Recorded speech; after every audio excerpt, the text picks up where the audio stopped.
I don't know how to start this video, so we're gonna start this video by me saying hi, snow update.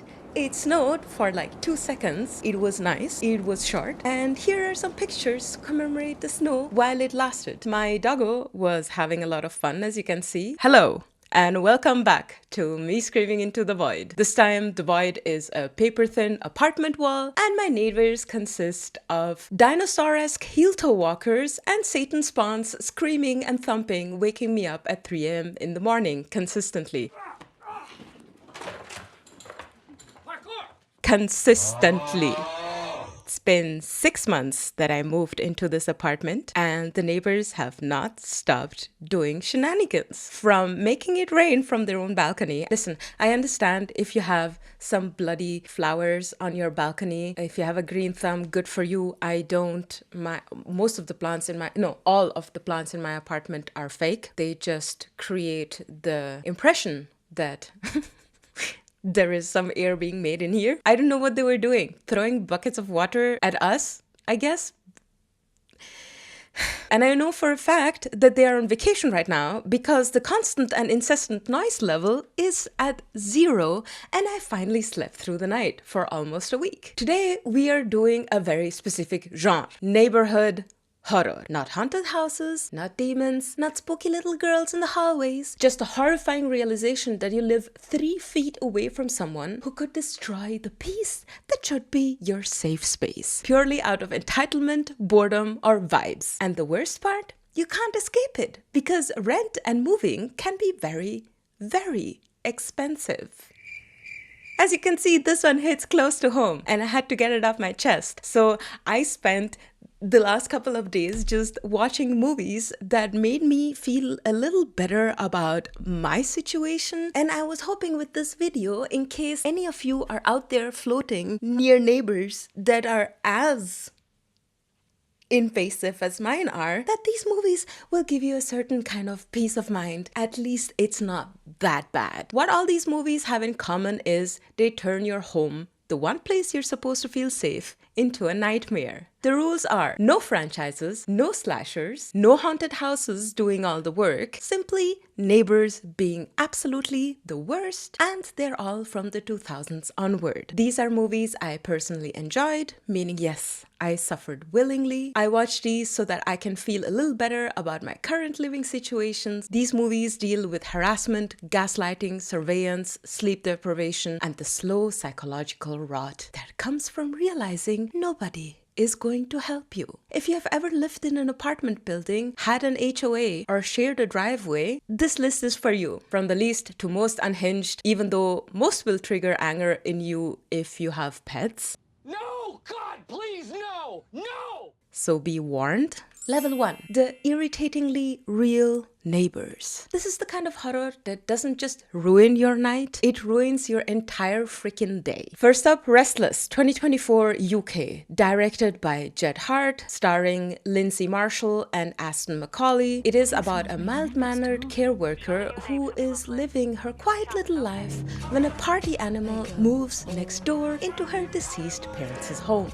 The drum and bass noise isn't just occasional, it's constant. The sleep deprivation starts accumulating. What begins as irritation becomes a steady unraveling of this woman's sanity. From an irritatingly bad musical taste to overly loud boinking, dog poop on the ground, and felicide. This movie leans hard into the most relatable modern fear. You can't logic your way out of a bad neighbor. Director Jed Hart was inspired by real noise complaint disputes in the UK council housing where authorities failed to intervene until it was too late.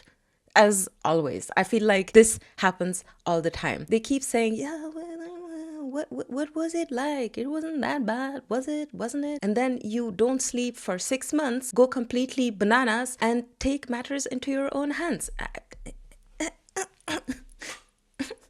The sound design intentionally uses low-frequency bass. Do you say bass or bass? Low-frequency, I'm gonna say bass, to make the audience feel the vibration, and I was stressed to say the very least. It's available on Tubi, and the neighbor's sin is acoustic terrorism. He is the embodiment of a party animal. He is loud, he's entitled, and always home. This movie is a shared wall psychological breakdown. Your most relatable villain is a man with a speaker and a very see you next Tuesday attitude. The safe for pets lovers scale is, sadly enough, -1 cat. Listen, I'm gonna say it in every movie because I'm never okay when a pet gets hurt. You don't say. So I'm gonna warn you every time, and if that's a spoiler for you, I've kept it at the end, or I'm going to announce it to you, and then you can skip to the next movie. Next up, Under the Tree from Iceland.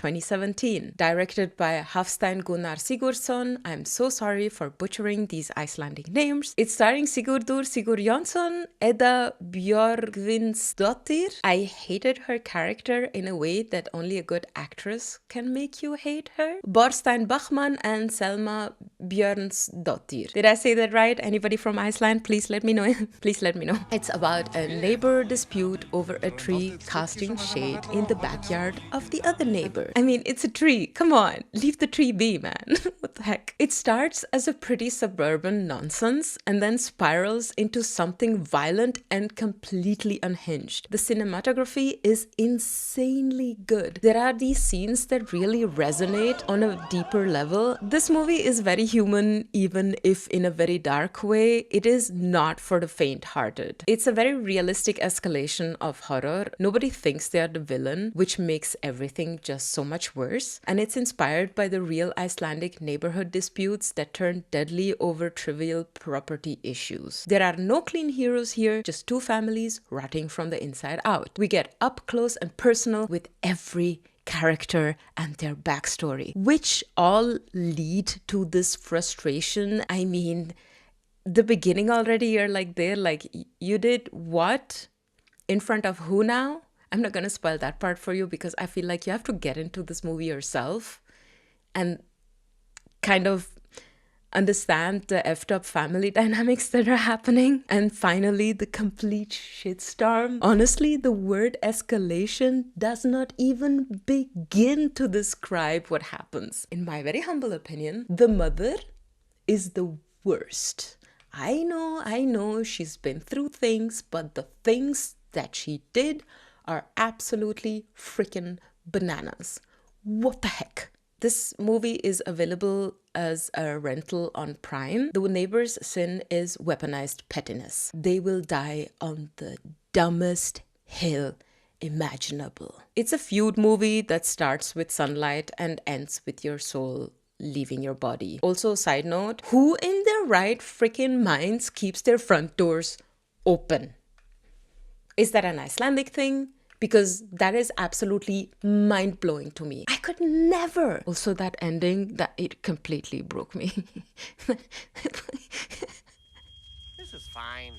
This movie had me not be okay at all by the ending. Safe for pet lover scale is 1 cat, 1 dog on opposite sides. This, for me, was by far the worst one when it comes to pets. So trigger and spoiler warning, you can skip to the next movie if you don't want to know about it. I feel like you should be warned. As an act of rivalry, the dog gets kidnapped, euthanized, stuffed, and set in front of the family's front door. The absolute worst case scenario. Skip if you're too sensitive, because I was, and I'm still traumatized. Yeah. As you will notice, most of these movies are not really in the horror movie genre. They are more in the thriller, psychological, drama, blah, blah, blah, what have you. Okay. As you know me, I don't think every horror movie needs to be labeled as such to be a horror movie. There is a lot of real life horrors that can be depicted in a movie to make it a horror movie. And on that note, let's get to level 2. The You Are the Worst Neighbors. Level 1 was about losing your patience. Level 2 is about getting better locks and an electrical fence and surveillance systems. First up, The Good Neighbor from 2016, directed by Kasra Farahani, who also directed Loki, starring James Caan, Logan Miller, and Keir Gilchrist. It's shot in a mix of found footage, cinemascope, and being in an older man's psyche, which is very unnerving. I liked the way this movie was filmed a lot. It's about two teenage boys who decide to prank their older neighbor by making him think his house is haunted, using hidden cameras and installing staged hauntings like slamming doors, the temperature stat that goes down, etc., etc., etc. What starts as a game becomes something way more sinister and pretty sad by the end. This is kids these days horror from the 2010s. Farahani refuses to make the teenagers look sympathetic. It goes from prank experiment into we know what we are doing and need to finish this documentary because your prints are all over that guy's home. Yeah.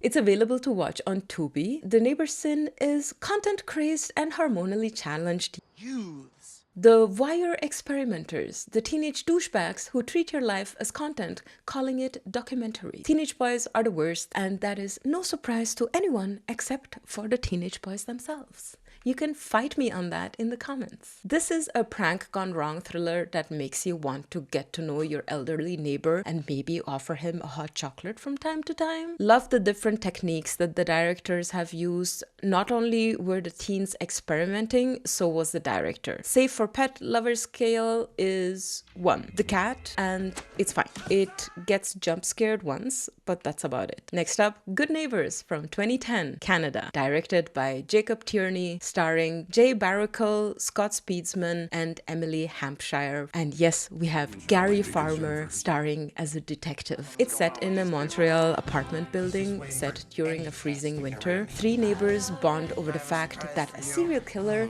is loose in their neighborhood. But the safety of the building is a lie. As the cold sets in, the trio starts realizing that the person across the hall might be significantly more dangerous than the boogeyman outside. It uses the Montreal winter to create a natural prison. You can't leave because you'll freeze, but you can't stay because your neighbors are absolute nagging POSs. That woman screaming at everyone from her window? Tierney captures that specific brand of apartment paranoia where you're forced into alliances with people you don't even like just to feel safe, only to realize you've invited the wolf into your living room. Yay! However, that wolf becomes more and more enticing as the nagging asshat who hates your cats becomes more and more the absolute worst person on the planet. Oh my god, I hated her so much. It is available to rent on Prime. The neighbor's sin is the paranoid collective. Everyone has a secret, everyone is watching, and nobody's actually the good guy. Even though I would say that some actions were kinda legit due to the fact that the felines were hurt. Also, if a serial killer is loose in your neighborhood and you want to pin a certain murder on said serial killer, you kinda need to follow his MO, right? The people who have watched this movie, your eyes are very wide open. Yes, I was also shocked by that scene. Of course I was shocked by that scene. But think about the cats. Right? No? Anybody on my side? Let me know in the comments down below. It's a slow burn suspicion stew. It'll make you want to double lock your door and never, ever go to a get to know your neighbors mixer ever again. Safe for pet lover scale is -2 +1. It is very high stakes for the first 2 furballs. Now we get to the final level. Level 3, the absolute creep next door neighbor. We talked about noise, trees, pranks, and serial killers. That was all surface level hell. But what happens when the person next door isn't just mildly dangerous? What if they have a key? What if they decided you're their next project? These last 2 are the movies that made me check under my bed before going to sleep and not bring cookies to my neighbor. At all. Ever. No matter how nice they are. First up, Sleep Tight, 2011, from Spain. Directed by Jom Balaguero, who also directed Rec 1 and 2, starring Luis Tosar and Marta Etura. It's about Cesar, who is a creepy-ass concierge in an apartment building and incapable of happiness. So he decides to destroy it in others, targeting a tenant named Clara, with whom he builds an imaginary life in his head. Most horror villains want to kill you. Cesar just wants to make sure you never wake up happy ever again. This is purely invasion horror.